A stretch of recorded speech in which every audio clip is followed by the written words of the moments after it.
నైపుణ్యం ఉన్న యువ క్రికెటర్లను వెలుగులోకి తేవడంలో ఐపీఎల్ టోర్నీ అద్భుత అవకాశమని మరోసారి నిరూపితమైంది.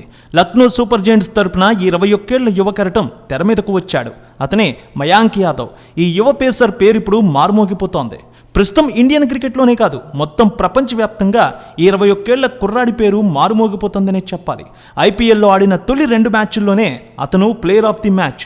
ఈ 2 మ్యాచ్లతోనే ఐపీఎల్ చరిత్రను తిరగరాశాడు మయాంక్ యాదవ్.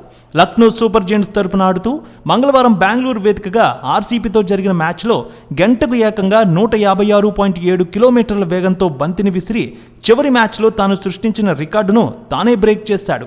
ఇటీవల పంజాబ్తో జరిగిన మ్యాచ్లో ఐపీఎల్లోకి ఎంట్రీ ఇచ్చిన మయాంక్ యాదవ్ గంటకి 155 కిలోమీటర్ల వేగంతో బంతి విసిరి ఐపీఎల్ 2024 సీజన్లోనే ఫాస్టెస్ట్ బౌలర్గా నిలిచాడు. ఆ మ్యాచ్లో 4 ఓవర్లు వేసి 27 పరుగులిచ్చి 3 వికెట్లు పడగొట్టాడు. ఇప్పుడు తాజాగా నిన్న ఆర్సీబీతో మ్యాచ్లో 4 ఓవర్లో కేవలం 14 రన్స్ ఇచ్చి 3 వికెట్లు పడగొట్టి వరుసగా 2 మ్యాచ్లోనూ ప్లేయర్ ఆఫ్ ది మ్యాచ్గా నిలిచాడు. అసలు ఎవరి మయాంక్ యాదవ్? అతని రియల్ స్టోరీ ఇప్పుడు చూద్దాం. 17 జూన్ 2002న మయాంక్ యాదవ్ ఢిల్లీలో జన్మించాడు. అక్కడే పుట్టి పెరిగాడు.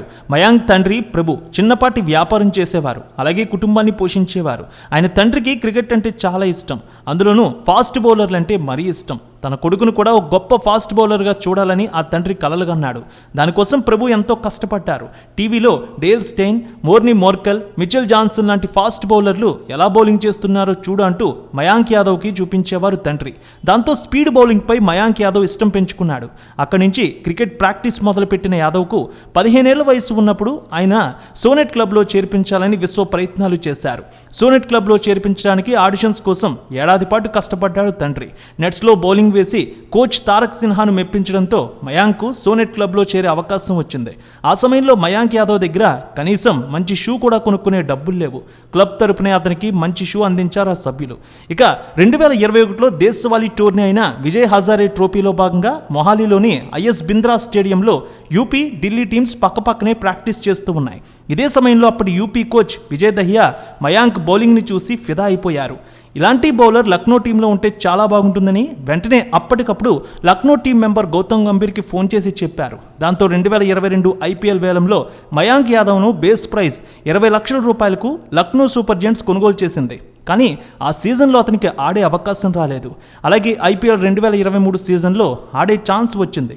సరిగ్గా మ్యాచ్కి ఒక రోజు ముందు ప్రాక్టీస్ చేస్తున్న సమయంలో కాలికి సరైన షూ లేకపోవడంతో తడి పిచ్పై జారి కింద పడిపోయాడు. గాయాలయ్యాయి. అలాగే గత సీజన్లో బరిలోకి దిగే అవకాశం కూడా కోల్పోయాడు. ఇలా కాదని ప్రత్యేకంగా ఆస్ట్రేలియా నుంచి తనకు సరిపడా మంచి గ్రిప్ ఉన్న షూస్ తెప్పించుకున్నాడు. ఈ ఐపీఎల్ సీజన్లో అరంగేట్రం చేసి తన సత్తా చాటుకున్నాడు. ఆడిన తొలి 2 మ్యాచ్ల్లోనూ ప్లేయర్ ఆఫ్ ది మ్యాచ్గా నిలిచి అందరి దృష్టిని ఆకర్షించాడు. ఫాస్ట్ బౌలర్గా ఎదగాలనే కసి, తపన, ఆకలితో ఈ స్థాయికి చేరుకున్నాడు మయాంక్ యాదవ్. దేశానికి ఆడడమే తన లక్ష్యమని చెబుతూ ఉన్నాడు గర్వంగా. ఐపీఎల్లో 2 మ్యాచ్లు ఆడినా 8 ఓవర్ల బౌలింగ్ చేసిన మయాంక్ లీగ్ చరిత్రలోనే గంటకి 150 కిలోమీటర్ల వేగంతో అత్యధిక బంతులు వేసిన బౌలర్గా కొత్త చరిత్ర క్రియేట్ చేశాడు. అయితే వేగం ఒక్కటే కాదు, ఖచ్చితమైన లైన్ అండ్ లెంత్ ఉండడం మయాంక్ యాదవ్ను డేంజరస్గా మారుస్తోంది. గతంలో ఉమ్రాన్ మాలిక్ కూడా 150కి పైగా వేగంతో బంతులు వేసినా సరైన లైన్ అండ్ లెంత్ లేక ఇబ్బంది పడ్డాడు. కానీ మయాంక్ అలా కాదు. మయాంక్ యాదవ్లో మాత్రం ఖచ్చితత్వం ఉంది. అలాగే బంతులు వేస్తూ బ్యాటర్కు ముచ్చెమటలు పట్టిస్తూ ఉన్నాడు. ముఖ్యంగా చూస్తే ఆర్సీబీ స్టార్ ఆల్రౌండర్ క్యామరూన్ గ్రీన్ను మయాంక్ యాదవ్ క్లీన్ బౌల్డ్ చేసిన విధానం మాత్రం ఫిదా చేసింది అందరినీ. టోర్నీకే హైలైట్గా నిలిచేలా చేసింది. ఆ బాల్ను గ్రీనే కాదు, ప్రపంచంలో కొమ్ములు తిరిగిన బ్యాటర్లు కూడా ఆడలేరని క్రికెట్ పండితులు కూడా అభిప్రాయపడుతున్నారు.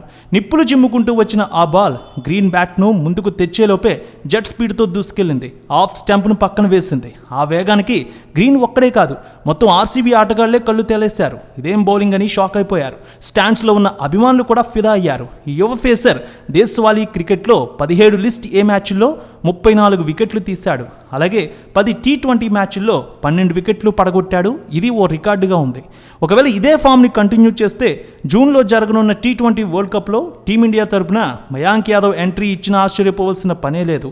మిగతా మ్యాచ్ల్లో కూడా ఇదే తరహా ప్రదర్శన చేస్తే ఈ లక్నో ఎక్స్ప్రెస్ త్వరలోనే భారత జట్టులో కూడా అడుగుపెట్టడం ఖాయం. సో అభిమానులు ఇదే కోరుకుంటున్నారు. ఇక మయాంక్ వేగంగా బంతులేయడం కోసం తీసుకునే ఆహారం, నిద్ర, ట్రైనింగ్ విషయంలో చాలా జాగ్రత్తగా ఉంటాడట. ఒకవైపు బుమ్రా, మరోవైపు మయాంక్ యాదవ్. ఇలా ఇద్దరు బంతులు సంధిస్తూ ఉంటే బ్యాటర్ల వెనులో వణుకు పుట్టడం ఖాయమని ఇప్పటికే ఫ్యాన్స్ కోరుకుంటూ ఉన్నారు. మరి మీ అభిప్రాయం ప్రకారం మయాంక్ను టీమిండియాలో చూడాలని కోరుకుంటున్నారా? ఖచ్చితంగా మీరు కోరుకుంటే మీ అభిప్రాయాన్ని కామెంట్ రూపంలో తెలియచేయండి.